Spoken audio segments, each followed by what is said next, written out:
ശ്രീമദ് ഭഗവത്ഗീത പാരായണത്തിലേക്ക് എല്ലാ കൂട്ടുകാർക്കും സ്വാഗതം. ഓം ഹരിശ്രീ ഗണപതയേ നമഃ. ഓം ശ്രീ ഗുരുഭ്യോ നമഃ. ഓം ശ്രീകൃഷ്ണ പരമാത്മനേ നമഃ. അത ശ്രീമദ് ഭഗവത്ഗീത അത സപ്തമോ അധ്യായഃ ജ്ഞാനവിജ്ഞാനയോഗഃ. ശ്രീ ഭഗവാൻ ഉവാച. ശ്ലോകം 1. മയ്യാസക്തമനഃ പാർത്ഥ യോഗം യുജ്ജന്മദാശ്രയഃ അസംശയം സമഗ്രം മാം യഥാ ജ്ഞാസ്യസി തശൃണു. അർത്ഥം: ശ്രീ ഭഗവാൻ അരുളിച്ചെയ്തു, ഹേ കുന്തിപുത്ര, എന്നിൽ ആസക്തിയുള്ള മനസ്സോടെ എന്നെ തന്നെ ആശ്രയിച്ച് യോഗം പരിശീലിക്കുന്ന സാധകൻ എന്നെ അറിയുന്നതെങ്ങനെയെന്ന് പറയാം, കേട്ടുകൊള്ളൂ. സകല വിഭൂതികളും തികഞ്ഞ ശ്രീകൃഷ്ണ ഭഗവാൻ ഭക്തനു വേണ്ടി ആ വിഭൂതികളെ എങ്ങനെ വെളിപ്പെടുത്തുന്നു എന്ന് ഈ അധ്യായത്തിൽ വിശദമാക്കുന്നു, വിവരിക്കുന്നു. ഭിദ്യതേ ഹൃദയഗ്രന്ഥിച്ഛിദ്യന്തേ സർവസംശയാഃ ക്ഷീയന്തേ ചാസ്യ കർമാണി ദൃഷ്ട ഏവാത്മനീശ്വരേ. ഹൃദയത്തിലെ കെട്ടുപാടുകൾ പൊട്ടിപ്പോകുകയും സർവ്വസംശയങ്ങളും ഛേദിക്കപ്പെടുകയും കർമ്മങ്ങളെല്ലാം ക്ഷയിച്ചു പോകുകയും ചെയ്യത്തക്ക വിധമുള്ള ഈശ്വരദർശനം യോഗിക്ക് ലഭിക്കുന്നു. ശ്ലോകം 2. ജ്ഞാനം തേ അഹം സവിജ്ഞാനം ഇദം വക്ഷ്യാമ്യശേഷതഃ യജ്ഞാത്വാ നേഹ ഭൂയോ അന്യത് ജ്ഞാതവ്യമവശിഷ്യത്തെ. ഹേ പാർത്ഥ, നിന്നോട് യോഗത്തെക്കുറിച്ച് ഞാൻ വിശദമായി പറഞ്ഞു കഴിഞ്ഞു. ഇനി നിനക്ക് ആധ്യാത്മിക സിദ്ധാന്തത്തെയും അനുഭവജ്ഞാനത്തെയും ഉപദേശിച്ച് തരാം. ശ്ലോകം 3. മനുഷ്യാണാം സഹസ്രേഷു കശ്ചിദ്യദതി സിദ്ധയേ യദദാമപി സിദ്ധാനാം കശ്ചിമാം വേത്തി തത്വതഃ. ആയിരക്കണക്കായ മനുഷ്യരിൽ ഒരാളാണ് പൂർണ്ണത നേടാൻ ശ്രമിക്കുന്നത്. ആ വിധത്തിൽ ശ്രമിക്കുന്നവരിൽ ചുരുക്കം ചിലർ മാത്രമേ എന്നെ വേണ്ടവണ്ണം അറിയുന്നുള്ളൂ. മനുഷ്യജീവിതം കർമ്മബഹുലമാണ്. എല്ലാ മനുഷ്യരും വിവിധ കർമ്മങ്ങളിൽ അഹോരാത്രം മുഴുകി കഴിയുന്നു. ഫലേച്ഛയോടെയുള്ള ഭൗതിക കർമ്മങ്ങളിൽ മുഴുകുന്നതിനിടയിൽ ആധ്യാത്മിക ചിന്തയ്ക്ക് അവസരം കിട്ടാറില്ല. എന്തിനെന്നറിയാതെ കൂടുതൽ ഭൗതിക നേട്ടങ്ങൾ ഉണ്ടാക്കാനുള്ള പരിശ്രമത്തിനിടയ്ക്ക് ആധ്യാത്മിക ലക്ഷ്യങ്ങൾ വിസ്മരിക്കപ്പെടുന്നു. ഈ വിധം ലൗകിക ജീവിതത്തിൽ മുഴുകുന്ന ആയിരക്കണക്കായ ആളുകളിൽ ഒരുവനു മാത്രമേ സത്യദർശനത്തിനുള്ള ആഗ്രഹമുണ്ടാകുന്നുള്ളൂ, അഥവാ ഒരുവൻ മാത്രമേ അതിനുവേണ്ടി പരിശ്രമിക്കുന്നുള്ളൂ. എല്ലാവരുടെയും പരിശ്രമം വിജയപ്രദമാകുന്നില്ല. ആ വിധം പരിശ്രമിക്കുന്നവരുടെ കൂട്ടത്തിൽ പരമാത്മ സാക്ഷാത്കാരം നേടാൻ കഴിയുന്നത് വളരെ ചുരുക്കം വ്യക്തികൾക്ക് മാത്രമാണ്. ശ്ലോകം 4. ഭൂമിരാപോ അനലോ വായുഃ ഖം മനോ ബുദ്ധിരേവ ച അഹങ്കാരമിതീയം മേ ഭിന്നാ പ്രകൃതിരഷ്ടധാ. ഹേ അർജുന, എന്റെ മായയായ പ്രകൃതി 8 രൂപത്തിലാണ് ലോകത്തിൽ അനുഭവപ്പെടുന്നത്. ഭൂമി, ജലം, അഗ്നി, വായു, ആകാശം എന്നിവയെ പഞ്ചമഹാഭൂതങ്ങൾ എന്ന് പറയുന്നു. അവയ്ക്കപ്പുറം മനസ്സ്, ബുദ്ധി, അഹങ്കാരം എന്നിങ്ങനെ 3 തത്വങ്ങൾ കൂടി ഉണ്ട്. ഈ 8 രൂപങ്ങളുടെയും സമതുലിതാവസ്ഥയാണ് ജീവാവസ്ഥയെന്ന് മനസ്സിലാക്കൂ. ശ്ലോകം 5. അപരേയമിതസ്ത്വന്യാം പ്രകൃതിം വിദ്ധി മേ പരാം ജീവഭൂതാം മഹാബാഹോ യേദം ധാര്യതേ ജഗത്. അർത്ഥം: അർജുന, നേരത്തെ 8 വിധമായി വിഭജിക്കപ്പെട്ടത് അപരാപ്രകൃതിയാണ്. ഇതിൽ നിന്നു ഭിന്നമായി ഈ ജീവലോകത്തെ ധരിച്ചുകൊണ്ടിരിക്കുന്ന പ്രകൃതിയെ പരാപ്രകൃതി എന്ന് പറയുന്നു. പരാപ്രകൃതിയും അപരാപ്രകൃതിയും കൂടി കലർന്നുണ്ടായവയാണ് ഈ പ്രപഞ്ചത്തിലെ എല്ലാ ഘടകങ്ങളും എന്ന് ഭഗവാൻ പറയുന്നു. ശ്ലോകം 6. ഏതദ്യോനീനി ഭൂതാനി സർവാണിത്യുപധാരയ അഹം കൃഷ്ണസ്യ ജഗതഃ പ്രഭവഃ പ്രളയസ്തഥാ.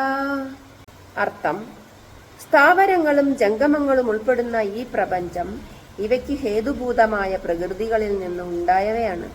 ഈ പ്രകൃതികളിലൂടെ ഞാൻ ചരാചരാത്മകമായ പ്രപഞ്ചത്തിന്റെ ഉദ്ഭവസ്ഥാനവും വലിയ സ്ഥാനവും ആകുന്നു. ശ്ലോകം 7. മത്തഃ പരതരം നാന്യത് കിഞ്ചിദസ്തി ധനഞ്ജയ മയി സർവമിദം പ്രോതം സൂത്രേ മണിഗണ ഇവ. അർത്ഥം: അർജുന, ഈ പ്രപഞ്ചത്തിൽ എനിക്ക് അന്യമായ ഒന്നും തന്നെ ഇല്ല. ഈ വിശാലമായ പ്രപഞ്ചമാകെ ചരടിൽ കോർത്ത രത്നങ്ങൾ പോലെ എന്നിൽ കോർക്കപ്പെട്ടിരിക്കുന്നു. ശ്ലോകം 8 9. രസോ അഹമപ്സു കൗന്ദേയ പ്രഭാസ്മി ശശി സൂര്യയോഃ പ്രണവ സർവവേദേഷു ശബ്ദാഖ്യേ പൗരുഷം നൃഷു പുണ്യോ ഗന്ധ പൃഥിവ്യാം ച തേജശ്ചാസ്മി വിഭാവസൗ ജീവനം സർവഭൂതേഷു തപശ്ചാസ്മി തപസ്യുഷു. അർത്ഥം: അർജുന, ജലത്തിലെ രസാംശവും ആദിത്യചന്ദ്രന്മാരിലെ പ്രകാശക തത്വവും വേദങ്ങളിലെ ഓങ്കാരവും ആകാശത്തിലെ ശബ്ദവും പുരുഷന്മാരിലെ പൗരുഷവും ഭൂമിയിലെ ഗന്ധവും അഗ്നിയുടെ തേജസ്സും ജീവികളുടെ ജീവനവും താപസന്മാരുടെ തപസ്സും ഞാൻ തന്നെയാവുന്നു. ശ്ലോകം 10.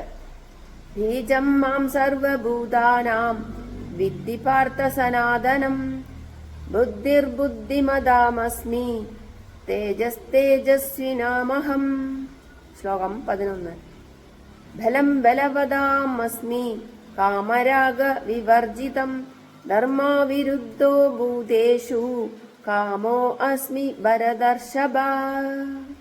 അർത്ഥം: അർജുന, സർവഭൂതങ്ങളുടെയും അനാദിയായ ആദികാരണം ഞാനാണെന്ന് നീ മനസ്സിലാക്കുക. അതായത്, എനിക്ക് ജനനമോ തുടക്കമോ ഇല്ല.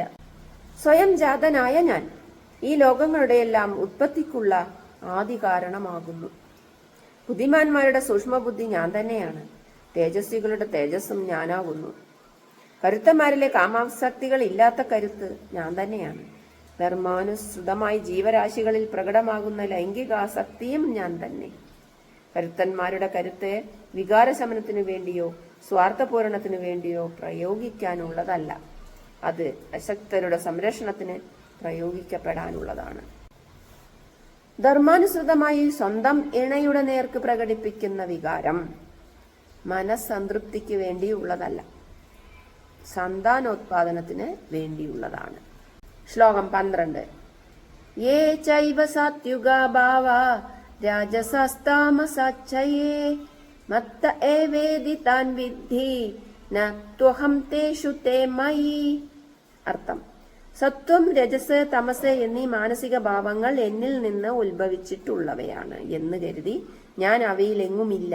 നീരാവി രൂപാന്തരപ്പെട്ടു മഴമേഘങ്ങളായി തീരുന്നു. മാനത്താകെ പരക്കുന്ന മഴമേഘങ്ങളെ ആകാശം ഉൾക്കൊള്ളുന്നില്ല. മേഘം ആകാശമല്ല. മാരി ചൊരിയുന്നത് മേഘങ്ങളാണെങ്കിലും മാരിനീരിൽ മേഘമില്ല. പുകയുള്ളിടത്ത് തീയുമുണ്ട്, എന്നാൽ പുകയിൽ തീയില്ല. അതുപോലെ ഈ പ്രപഞ്ചമാകെ എന്നിൽ നിന്ന് രൂപം കൊള്ളുന്നുവെങ്കിലും ഞാൻ അവയൊന്നും അല്ല. പ്രപഞ്ചത്തിന്റെ പ്രവർത്തനമാകെ ത്രിഗുണങ്ങൾക്ക് അധീനമാണ്. ഈ ത്രിഗുണങ്ങൾ ഭഗവാനിൽ നിന്നുണ്ടായവയുമാണ്. പക്ഷേ ഭഗവാൻ ഗുണങ്ങൾക്ക് അധീനനല്ല. ഈ ഗുണങ്ങൾ അദ്ദേഹത്തെ ബാധിക്കുന്നുമില്ല. ഭഗവാനിൽ നിന്ന് ഗുണങ്ങൾ ഉണ്ടായെങ്കിലും ഗുണങ്ങൾ ഭഗവാനല്ല. ശ്ലോകം 13. ത്രിഭിർഗുണമയർഭാവൈ രേഭിഃ സർവമിദം ജഗത് മോഹിതം നാഭിജാനാതി മാ മേഭ്യഃ പരമവ്യയം. അർത്ഥം: സത്വരജസ്തമോ ഗുണങ്ങളുടെ മായിക വലയത്തിൽ പെട്ടുപോകുന്ന വ്യക്തി താൻ മായാമോഹത്തിൽ പെട്ടിരിക്കുകയാണെന്ന് അറിയുന്നില്ല. ഒരു സ്വപ്നദർശകന് താൻ സ്വപ്നം കാണുകയാണെന്ന ബോധം ഉണരുന്നത് വരെ ഉണ്ടാകുകയില്ല. സുഷുപ്തിക്കിടയിൽ സ്വപ്നത്തിന്റെ വിപുലമായ മേഖലയിലേക്ക് ഊർന്നിറങ്ങിപ്പോകുന്ന വ്യക്തി സത്യമെന്ന ബോധത്തോടെയാണ് സ്വപ്നത്തെ ഉൾക്കൊള്ളുന്നത്.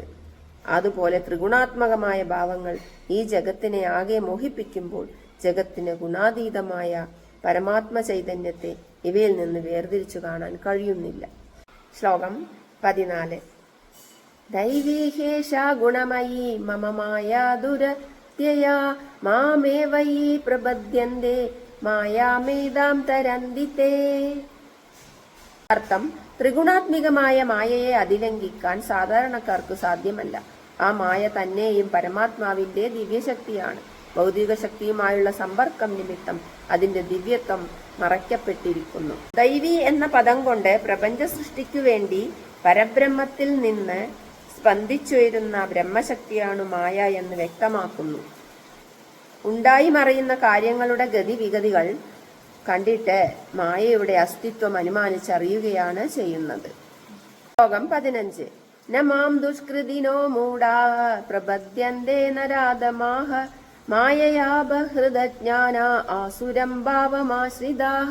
15-ാമത്തെ ശ്ലോകത്തിന്റെ അർത്ഥം: മായയുടെ പ്രഭാവത്തിൽ പെട്ടുപോകുന്ന മൂഢന്മാർ ഏകമായ സത്യത്തെ ദർശിക്കാൻ സമർത്ഥരാകുന്നില്ല.